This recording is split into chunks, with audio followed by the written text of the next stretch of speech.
இந்த கரும்பு நான் எங்கே வாங்கினேன்னு பார்த்தீங்கன்னா, இதை நான் எந்த கடையிலையுமே வாங்கலைங்க. இது எங்கள் பக்கத்து வீட்டுக்காரங்க கொடுத்தது தான். அவங்க மெக்சிகன், ரொம்ப நல்லா பேசுவாங்க. அவங்க வீட்டில் கரும்பு வாழை மரம்லாம் வச்சுருந்தாங்க.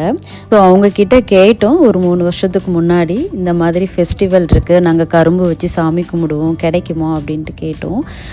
உடனே இல்லைன்னு சொல்லாமல் உடனே எங்களுக்கு 2 முழு கரும்பு அப்படியே கட் பண்ணி கொடுத்தாங்க.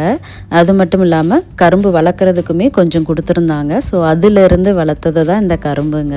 கரும்பு மட்டும் இல்லைங்க, வாழையுமே அவங்க கொடுத்தது தான். அப்போ ஒரு 2-3 வாழைக்கன்று கொடுத்துருந்தாங்க.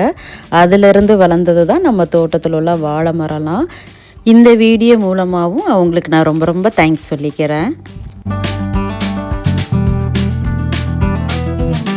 இப்போ ரீசெண்டாக வாழைத்தண்டு, வாழைத்தாறு அறுவடைலாம் நான் பண்ணியிருந்தேன். அதோட வீடியோ ஏற்கனவே நான் அப்லோடு பண்ணியிருக்கிறேன்.